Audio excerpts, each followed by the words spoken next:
Welcome to the Real Estate Investing Podcast, where we help you unlock your potential freedom through land investing, real estate investing, and entrepreneurship. Hey everyone, welcome back to the Real Estate Investing Podcast. Today's topic, we're discussing 4 ways to double your land investing business in 2024. I'm your host, Daniel Apke, joined again by my brother and business partner, Ron Apke. And Ron, I think this topic came up because we've been doing some one-on-one coaching calls lately with the Black Friday special we did to get the coaching members, and it's been a hot topic. Everyone's coming in, they want to double their business. They're doing things fairly efficiently. They're getting good deals. They've done 10 deals, they've done 15 deals, whatever it is, and they want to get it to that next level. And I've been thinking a lot about just some of the easiest ways we've seen to double your business in a fairly short amount of time. A lot of it's changing your mindset and getting into things that you haven't really gotten into yet. And we're going to talk about that here, Ron. Yeah, excited to get into it. It's 4 very practical ways. Obviously, if you're getting started in 2024, you just want to implement these things. But if you're in 2023 and you made 200,000, this is a way to do 400. If you made 500, this is a way to do 1,000,000. So I think it's going to be very practical advice for them, Dan. Completely agree. And we're going to start with the first of the 4 ways is what you guys probably thought we would say, which is increasing your marketing. But not only do you just want to up your mail from 5,000 to 10,000, because another thing I've been seeing these last few weeks was a lot of people upping their mail, but their operations weren't ready. So some of it was about, okay, you're spending $150 to get a lead and you're not taking care of these leads. You're not calling back. You're not calling them promptly, whatever it is. So we spent a lot of time working on fundamentals of the actual operations and catering to leads and everything that goes into the acquisition side before that. It's not all you can probably double your business off creating more of an efficient lead process. If you're already really calling these people back and, stretching this out and calling and following up and keep, nagging them in sales, this might not be that part. But in terms of just increasing your marketing, that's a really, really solid way to do it. There's 2 ways to do it that we really focus on. That's introducing a text follow-up, which I love. Like, you want to double your leads, double your revenue and profit, increase your texting, follow-up texting from every mailer you've done. Increase your mail, get your mail on a schedule, things like that. And that's another thing I wanted to talk about is getting your mail on a schedule and increasing that. Yeah, with these coaching calls that we're doing, it's okay. Like some of them are sending 5,000 mailers a month. They're making $55,000 a month very consistently. They're like, how do I make more money? Like those are the 2 options. You need to become more efficient with those 5,000 mailers a month, or you need to add marketing by adding texting, by adding more mail, by doing more mail. So those are really the 2 options as you're scaling up with. And that, like when you're trying to get more marketing, send text messages, send more pieces of mail, and that is going to get you more leads, get you more deals, make you more money. Completely agree. And I was talking about getting your mail on a schedule because a lot of people I've seen are sending out mail whenever it's ready or whenever the time works. We've been working on creating a document, very simple, right? You have the counties you're selecting or the area, zip code, whatever the marketing you're doing. You have that, and then you have a date it's going to go out. You have the acreage range that it's going to, the amount of county or the amount of records you're pulling from it, and you can start cycling it. So if you want 6,000 a month, maybe you send 3,000 a week or a biweekly, and you get it on a schedule and visualize it for the next 4 to 6 months. Markets aren't going to change that much. You can revisit it, in a couple months and make sure nothing drastically has changed. But for like being 4, 5, 6 months ahead on a marketing standpoint really helps as you scale up. It just helps organize your system. So you don't need to worry about it. You don't need to go select counties anymore. You don't need to go and figure out what acreages you're pulling, anything like that. Which gets me to the next one, Ron. We talked about that a little bit. And we've been talking 2 podcasts ago. We had this as a whole topic, and it's introducing double closing to your business. And when you do this the right way, I really think this will and can double your business. It can also shrink your business if you do it the wrong way as well. Yep. So you want to use it appropriately and when necessary. And there's 2 ways we really use this is when it comes down to risk, and risk is kind of catered off into 2 areas. Like there's risk of the land itself, and then there's risk of the price. So if the price is too high, you cannot negotiate them down. Then that's one way when we use this, right? Maybe the property's worth 100,000, like we talked about. Property's worth 100,000. We offered 45,000 on our letter. We can't use deal funding with that because it's If they with 70,000, there's just not enough spread to get funding for it, things like that. But you still have some $30,000 of equity in it, so you don't want to throw it away. First step, you really want to try to negotiate them down, get a better price on it, be very aggressive, get a good price on it. If you haven't listened to this episode, go back 2 episodes and listen to that. But the next thing is when a property is a little too sloped, maybe some of it's wet, maybe it's in an HOA. That's how I classify the risk. There's the property and then there's the price, Ron. And if it falls in one of those, then I would consider this option. Yeah, I mean, those are all great opportunities for double closing. And if you are someone who's been in this business for a year, for, I don't know, anything, 6 months, you've sent 20, 30, 50,000 mailers, and you look back at your leads, and we were talking to a student earlier today, Dan, like, go through your CRM. Are there options for double closing that you might have said no to at one point? And there are meat on the bones in your leads that you already have. So there's a lot to that. And going forward, having double closing as an option, never relying on it 100%.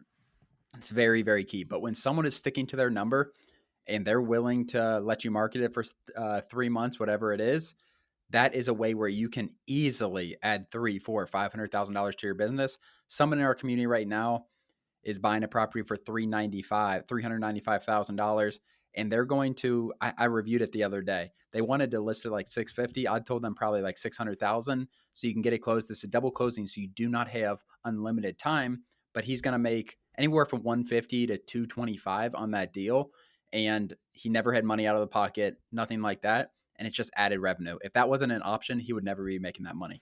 Yeah, and we do not like the way for what we're doing here. We don't like the way where you find a cash buyer investor and you're not putting it on the market. Where the way we do this, we're putting it on the MLS, we're putting it on Facebook, we're getting an attorney in fact, a legal document to allow that, and we're not just flipping it to investors. We do our due diligence. We provide an immense amount of uh, value to the seller, and I think one way we do that is just by being very transparent. Justin could have got that whatever that seller cash for 250,000 or whatever he offered in 2-3 weeks, right? But since the owner wanted more money, he couldn't talk him down. The owner Yep. wanted 400 or whatever the price is he's buying it at. That's when we went to this option. He couldn't negotiate down. It's like, okay, I can get you that money in 2 weeks at 250, or I'm going to need 90 days. And then you get an attorney in fact and you list it on the market. And that's kind of how it works with that. But if you guys aren't looking into that, I highly recommend it. It can really, really help scale your business. Leads are expensive, like we said in the last one. Increase your marketing. Leads are expensive. Let's take advantage of them. There's going to be Yep. a certain amount of people that either the land was slightly defected and it was just too risky for you to buy, or the price was just too high. Those are the two options I really see it working really well with. Next thing we get into here is bigger deals. Don't have much to say about this because it's pretty self explanatory, but $200,000 plus deals, $150,000 plus deals, up your numbers. You need one deal in that range to make good six figures. And then you just get a few of those, 4 or 5 of those a year, and it puts you in a tremendous spot. And then you still Yep. sprinkle in your average price deals as well. But there's so much less competition and higher acreages. People aren't going aggressively after them. There's not a lot of offers out there.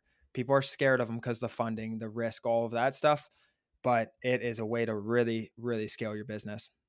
Yeah, I mean, the key to this is if you are not marketing to not necessarily big acreages, but high price properties, properties that are you would be offering 200, $300,000, you're losing out on money. Like you need to make sure you are getting those offers out the door at, I mean, go up to $500,000, and that is the main purpose of this. Like you cannot get them, Dan, if you're not targeting them. Not saying they're going to come every week, every month, even, but when they come, it's going to bump up your average deal profit so much. We are talking to someone. I know I keep saying we're talking to people. We were talking with someone earlier today, and that's all they're missing is that big deal, Dan. Like Yeah. once they get, and it's going to come, and they're targeting it. It just takes some time. Sometimes they don't come every mailer, but once you get that big deal, you turn that $12,000 average profit into 25,000 because that's how much it pulls it up.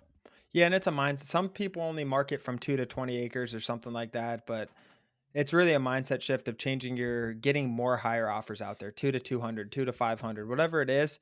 And going in more in hotter areas where 5 acres might be worth a little more, 20 acres might be worth 250 grand.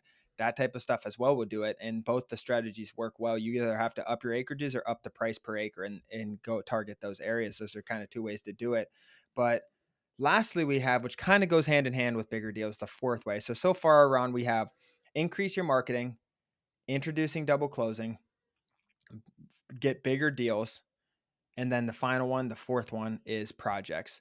And projects, we mean projects are projects. There's so many different types of Yep. projects you can do. There's entitlements, which you can make a mass amount of money off of. There's subdivides that you can actually plan out yourself. So entitlements is like getting them ready for a subdivide and a builder to Yep. come in or developer to come in and do it and getting all the approvals for all that stuff. And then you can actually do the subdivides too. And there's major subdivides and minor subdivides. We really speak highly of minor. We're not experts in major. It's a lot of different things and expertise you need to go into it. There's tons of money you can make in subdivides, major and minor. And then really just any improvement added project. You can take $100,000 project, $100,000 piece of land property, and make it 400,000 by doing minor subdivides. Like Hmm. it's pretty powerful how it works. Yeah, I mean, all if you become an expert in a certain project area, like that can be your niche, and you can double your business by doing so few deals. Like you do not need to do a lot of subdivides to make $1 million a year. You don't need to build a lot of houses on a property if that's like an expertise that you have to make $1 million a year. And like all these projects are, as you add expertise to the thing, you're going to have a higher margin if you're doing it the right way. And that's like you don't want to try 100 things at once. You do not want to like start trying to do this and only start trying to do subdivides. But if you can add one or two subdivides a year, that is going to drastically improve your business with little time and effort, honestly, Dan. Minor subdivides are easy. Yeah, and the thing when people go into these project based like entitlements and stuff, you'll make so much money and it's a really good niche to be in, but you lose some of the deal flow. So I think combining this with buying and flipping and Yeah. doing your other things and keeping like your pipeline full on all sides, so you're not just getting a deal, making seven figures, waiting 8 months, making another seven figures. You can add those in and sprinkle those. You can make 500,000 off a project, a big entitlement project, but you're also buying and flipping land. You're doing $50,000 deals. You're doing some minor subdivisions. We called this business land investing online for a reason because there's not one way to do things. Ron and I, when we first started teaching land investing, we didn't even teach texting. We didn't teach double closing. We're constantly evolving and changing to that. We don't teach entitlements right now. Subdivides is something we always preach. Like there's just so many ways to make money from land. This is land investing, right? It's very broad for a reason. There's lots and lots of different ways to do it. Our goal, Ron and I's goal of why we do this podcast, why we do these YouTubes, why we do all this education is to help you guys reach freedom. And we try to find the easiest and most efficient way for you guys to reach that freedom through land investing and kind of work backwards from that mission. So we talk about this and we love to hear other people's experience and what they're doing. And people come in the community and teach us things also. And Yep. there's so many, we just talk about texting and mail for our marketing, right? There's so many other ways to acquire, like the name of the game is just getting sellers, contacting sellers under market value and getting them under contract. Like the way to do that, it's constantly going to change. But we're trying to stay on the forefront of this and bring some of the most latest things that we're seeing on our side. Yeah. I mean, the base way we teach things is like how to make money in land, like as a whole. Just like this is the base of how you're going to make money. Like the easiest way, the easiest starting point to making money in land, in my opinion, is what we teach: buying and flipping.